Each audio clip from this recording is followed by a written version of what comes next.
Assalamualaikum warahmatullahi wabarakatuh.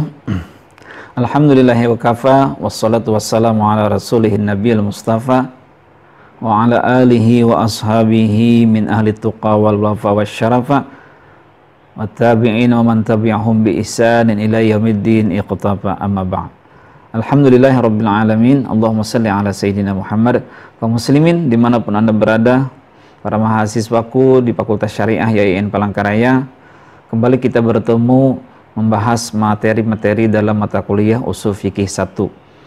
Pada hari ini kita akan membahas materi terkait dengan taklid. Apa itu taklid? Sebelumnya marilah kita bersama-sama membaca basmalah bismillahirrahmanirrahim. Nah, taklid ini adalah sebuah materi kita yang akan kita bahas hari ini. Namun sebelumnya saya ingin mengulang kembali bahwa sebelumnya kita sudah mengambil mata kuliah, materi-materi yang kita bahas adalah terkait dengan ijtihad dan ifta. Anda masih ingat kan ya? Ijtihad itu apa? Ifta itu apa? Nah, ini terkait dengan orang yang mengkaji, menemukan atau menjelaskan hukum Islam. Nah, di situ ada perbedaan antara ifta dan ijtihad, sudah dijelaskan juga bersama-sama.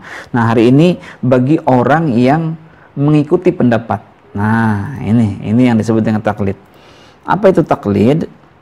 Hakikat taklid menurut ahli bahasa adalah diambil dari kata-kata qiladah. Qiladatun. Qaf, lam alif, ya, dal, ta marbutah. Qiladah. Itu adalah kalung artinya. Nah, kalung ini digantungkan pada orang lain. Ibarat sapi itu kan ada kalung kayak misalnya, atau taklid al-hadi mengalungi hewan korban misalnya dikalung gitu kan, dikalung. Di kalung ini kemudian ditarik kemana aja ditarik, dia ngikut karena sudah lehernya dikalung, diikat kayak gitu. Nah, itu asal kata dari taklid itu.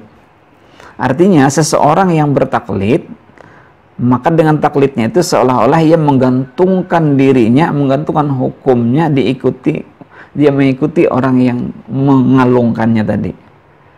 Nah, kemana yang tukang kalungnya menarik, kayak gitu juga, ke situ juga dia ikut. Nah, itu disebut dengan taklid dari segi bahasa ya. Nah, kita langsung aja supaya tidak lama-lama ke istilahnya. Apa itu taklid tadi? Taklid itu adalah menerima atau mengikuti pendapat seseorang, yang maksudnya di sini adalah ulama. Jadi menerima, mengikuti pendapat ulama tanpa mengetahui sumber hukum yang digunakan ulama itu, dan tidak mengetahui juga metode-metode hukum yang digunakan ulama itu. Kira-kira jelas ya? Pengertian yang kedua juga mirip sama. Artinya ketika kita menerima suatu pendapat ulama tanpa kita mengetahui sumber hukum yang digunakan ulama itu, dan tanpa kita juga mengetahui metode-metode cara pengambilan hukum yang digunakan ulama itu, maka kita termasuk bertaklid. Saya ulangi lagi, ketika kita menerima atau mengikuti suatu pendapat ulama yang dimana kita tidak mengetahui sumber hukum yang digunakan ulama itu, dan tidak juga mengetahui cara atau metode yang digunakan ulama itu untuk menetapkan hukumnya, maka kita dalam posisi bertaklid. Karena pengertian taklid adalah seperti itu. Jelas ya? Kira-kira begitu. Nah, sekarang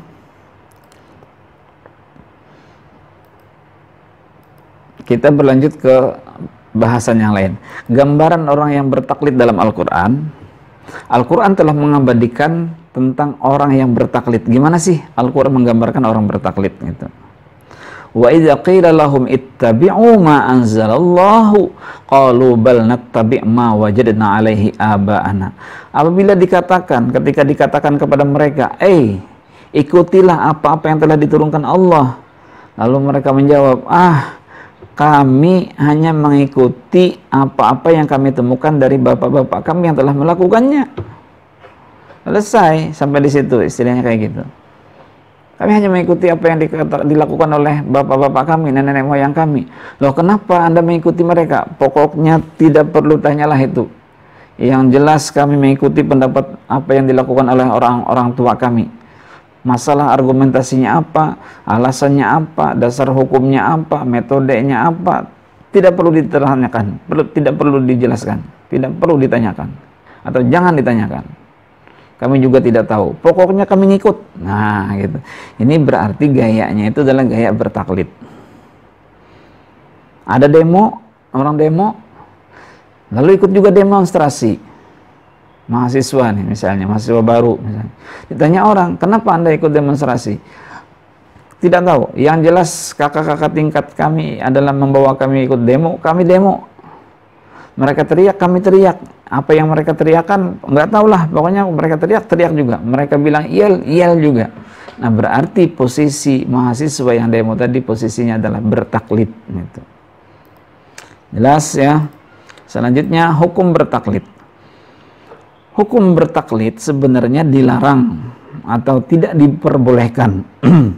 Sebenarnya dilarang loh, gitu. Hukum bertaklid itu sebenarnya dilarang. Namun ada pula yang membolehkan dengan beberapa syarat. Walaupun dilarang, tetapi ada yang membolehkan bertaklid itu dengan beberapa syarat.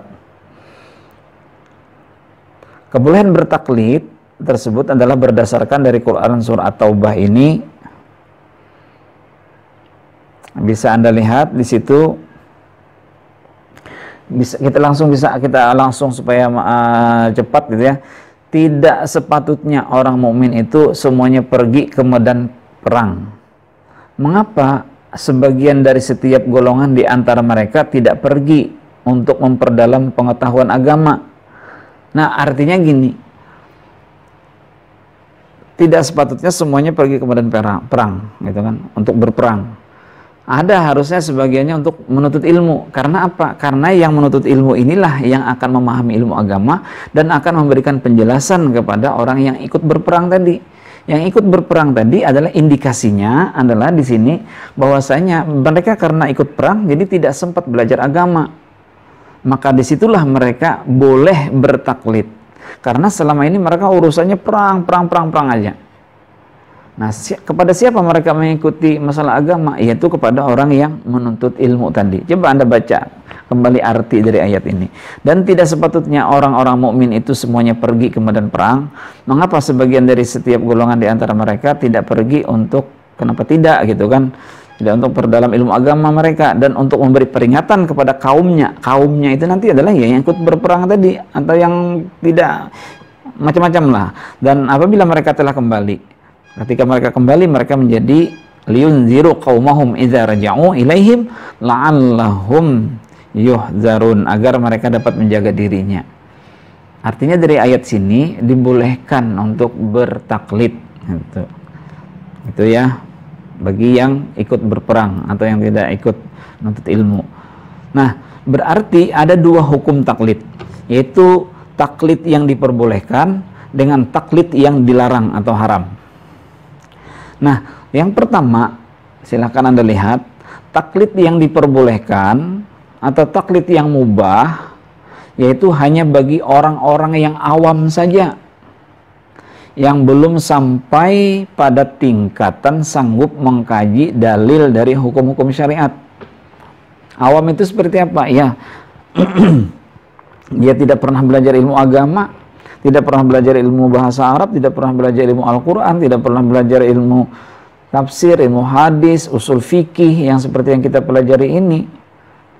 Nah, pokoknya tidak pernah belajar lah, istilahnya kayak gitu. Berarti posisi dia adalah awam, yang belum sanggup untuk menazar, untuk mengkaji sendiri. Belum bisa untuk mengkaji sendiri tentang jawaban-jawaban terhadap permasalahan hukum. Nah, ditanya dalilnya juga tidak ngerti. Nah, bacaan Al-Qur'annya pun mungkin seperti apa kayak gitu. Nah, maka mereka-mereka seperti ini dibolehkan untuk bertaklid. Itu ya, dibolehkan untuk bertaklid. Kira-kira bisa bisa dipahami ya, maksudnya seperti itulah. Lanjutnya adalah bagaimana hukum yang dilarang bertaklid tadi. Yaitu hukum yang dilarang taklid dilarang atau haram dilakukan bagi orang-orang yang sudah mencapai tingkat nazar atau sanggup mengkaji hukum-hukum syariat. Seperti apa mereka itu?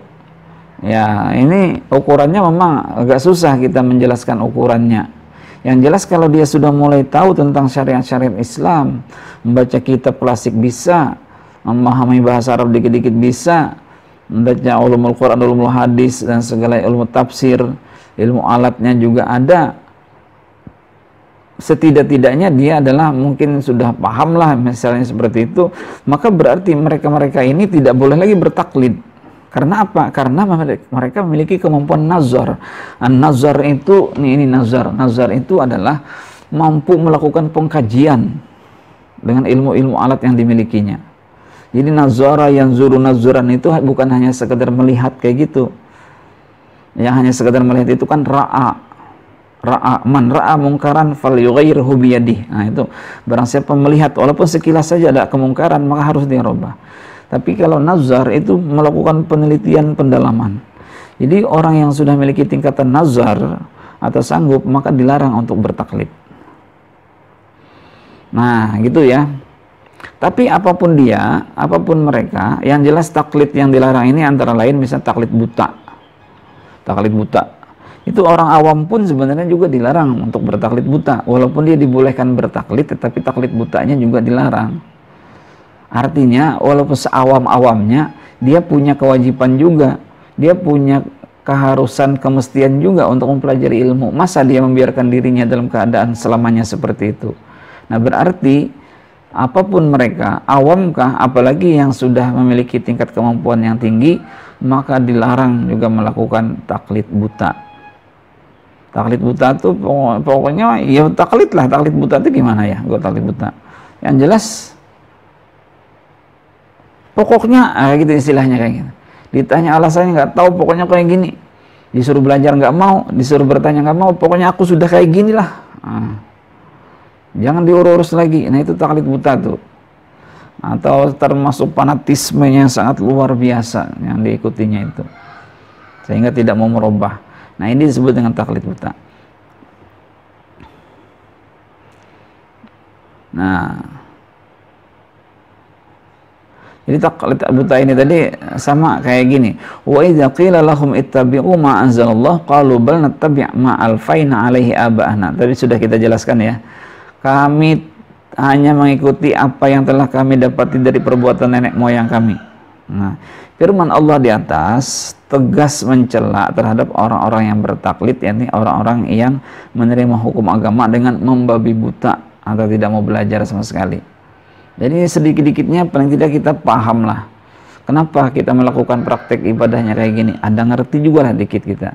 Jangan sampai kita buta sama sekali. Haruslah paling tidak. Kenapa Anda sholat? Nggak tahu, pokoknya sholat itu dilakukan oleh bapak-bapak saya, ibu-ibu saya, dilakukan oleh orang-orang itu sholat, makanya ikutlah saya sholat. Nah kalau seperti itu kan namanya taklid buta. Tapi kalau jawabannya kenapa Anda sholat? Wah ini adalah sebagai bukti rasa syukur saya kepada Allah, ini adalah kewajiban kita sebagai hamba dan segalanya. Ini kan berarti bukan taklid buta lagi kayak gitu. Seawam-awamnya mungkin insya Allah harus bisa gitu.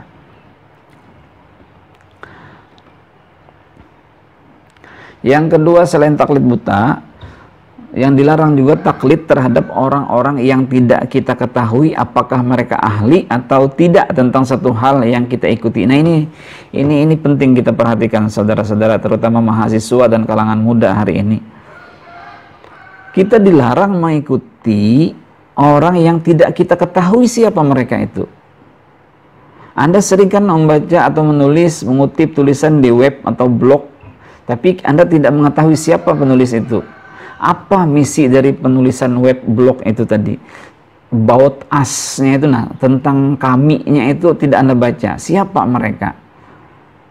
Nah, tidak Anda ketahui ideologi mereka, pemahaman keagamaan mereka itu seperti apa. Nah, ketika kita tidak mengetahui mereka ini, maka dilarang kita bertaklid seperti itu, mengikuti atau mengutip tulisannya. Apalagi kita tidak jelas juga sumber tulisannya dari mana. Sehingga itu sangat merugikan kita. Atau kita mengikuti pendapat-pendapat di sosmed yang tidak jelas siapa penulisnya. Mungkin hari ini zaman yang sangat terbuka sekali, kita bisa menerima tulisan-tulisan dari mana saja datangnya. Macam-macam tulisan ada. Tapi ketika tidak ada sumbernya, walaupun ada sumbernya, betul apa enggak, hoax atau tidak, itu harus kita lihat. Nah, ketika kita langsung sharing, langsung kita ini kan, maka kita mungkin terkena dari salah satu ayat, walaupun mungkin tidak langsung ke situ bunyinya, walaupun tidak langsung ke situ arahnya, asbabun nuzulnya beda, tapi in ja'akum fasikum binaba'in fatabayyanu. Nah, itu harus ada cek dan recheck. Nah, seperti itu. Nah, kita dilarang mengikuti pendapat yang tidak jelas siapa penulisnya, apakah hoax dan segalanya. Nah, karena apa? Karena apabila kita menimpakan suatu persoalan ternyata salah, maka kita sendiri yang akan menyesal. Fatusbihu ala ma fa'altum nadimin. Maka kamu akan menimpakan kepada orang yang akhirnya kita menyesal terhadap apa yang telah kita timpakan kepada orang tadi. Karena berita yang kita terima, kita sebarkan ternyata hoax gitu, bohong. Begitu juga misalnya di video. Ada video tetapi hanya suaranya saja yang ada, sementara orangnya tidak ada. Ada suaranya Anda lihat mungkin di video, tata cara sholat misalnya, tapi tata cara sholatnya itu tidak diperlihatkan oleh orangnya. Siapa mereka itu? Maka dilarang kita mengikuti gaya ini. Beda halnya kalau misalnya kita mengikuti satu video, orangnya memang ada, ideologinya harus kita pahami, kita jelas sesuai dengan ideologi kita. Jangan campur-campur ideologi. Itu membingungkan kehidupan kita nanti. Kalau campur-campur ideologi. Ada orang mengatakan, yang penting Islam. Tapi banyak dalam Islam itu sendiri juga banyak pemahaman-pemahaman. Jadi harus kita pahami, sesuaikan dengan kondisi ideologi kita, gitu, supaya tidak menjadi kontradiksi atau menjadi persoalan nanti hari. Nah, ini penting Anda perhatikan, bahwasanya ketika kita mengikuti satu pendapat, maka harus kita tahu dulu siapa mereka. Tulisan ini tulisan siapa? Kalau videonya ini video siapa? Siapa orangnya? Guru siapa? Ustadz siapa? Segalanya harus kita pahami.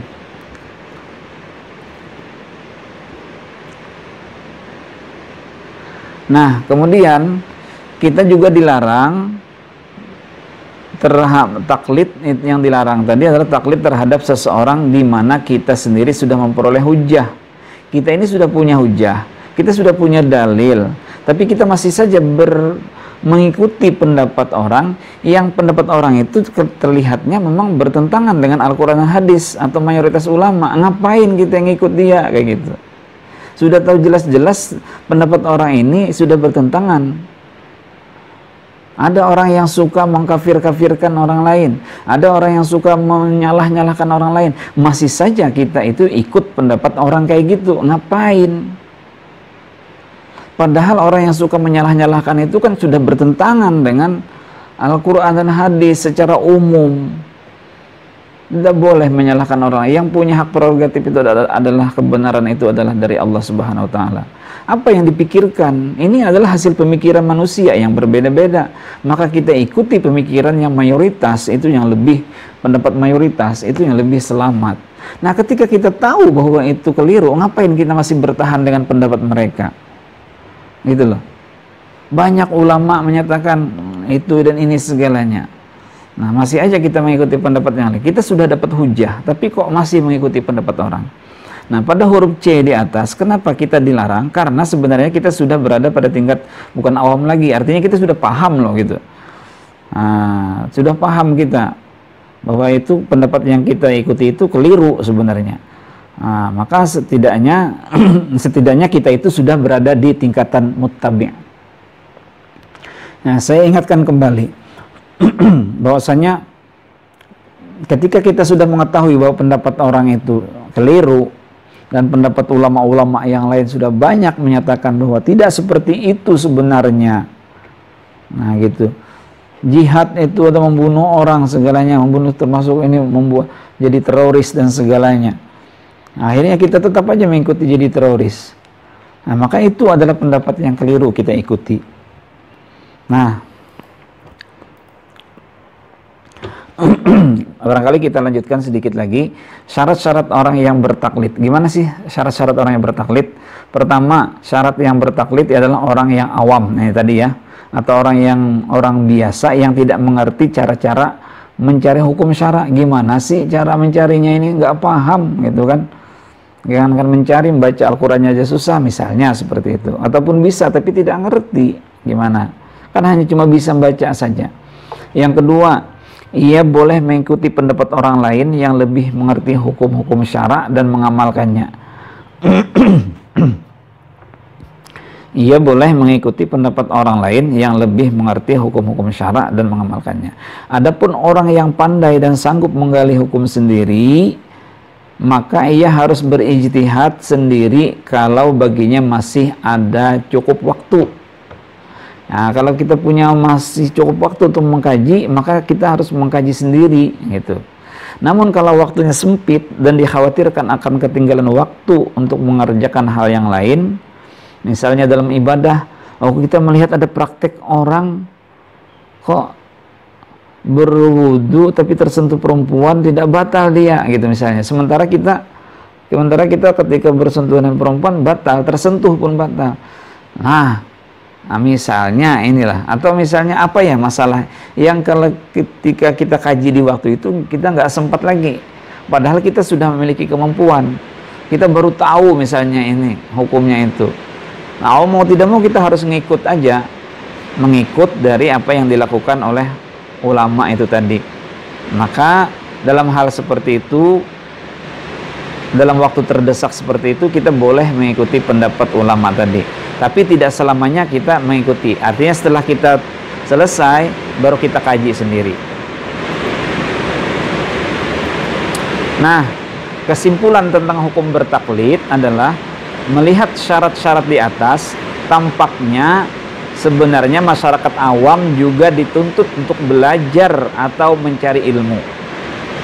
Dari Quran Surah At-Taubah ayat 122 di atas, tampaknya bukan menganjurkan kepada masyarakat untuk bertaklid selamanya, tetapi dengan adanya sarjana, master, profesor, ahli bidang agama tersebut, maka masyarakat dapat belajar dengannya dan memanfaatkan ilmunya untuk pengetahuan masyarakat. Jadi walaupun kita awam, sebenarnya kita tidak boleh juga selamanya bertaklid, tetapi kita tetap dituntut fas'alu ahla dzikri in kuntum la ta'lamun. Bertanyalah kepada orang ahlinya kalau kamu tidak tahu. Tanya kepada satu orang, tanya lagi ke tempat yang lain, tanya lagi ke tempat yang lain. Ikut pengajian ini, ikut pengajian ini, ikut pengajian ini. Kalau Anda ikut pengajian misalnya di sosmed, maka harus Anda pahami dulu siapa orang yang Anda ikuti itu. Jangan-jangan berbeda dengan ideologi Anda. Itu harus Anda pahami. Apa yang harus dilakukan? Yaitu fas'alu ahla dzikri in kuntum la ta'lamun. Bertanya itu tadi berarti belajar. Oleh karena itu, maka sebenarnya yang dibolehkan dalam Islam itu adalah ittiba'. Nah, apa itu ittiba? Nanti akan kita bahas pada bahasan selanjutnya. Yang jelas, dengan kita harus beralih dari awam ke muttabi. Kita harus beralih dari yang sama sekali tidak tahu supaya bisa tahulah dikit-dikit gitu. Fas'alu ahla dzikri in kuntum la ta'lamun. Silakan Anda bertanya, mengapa hukumnya begitu, Pak? Mengapa hukumnya begini, Ustadz, misalnya. Nah, barangkali demikian saudara-saudara materi kuliah kita, materi taklid pada hari ini. Insyaallah pada pertemuan akan datang kita akan mengkaji masalah ittiba'. Ittiba', apa itu ittiba'? Nanti kita akan bahas bersama-sama. Mudah-mudahan ada manfaatnya. Marilah kita akhiri dengan sama-sama baca hamdalah. Alhamdulillahirabbil alamin. Assalamualaikum warahmatullahi wabarakatuh.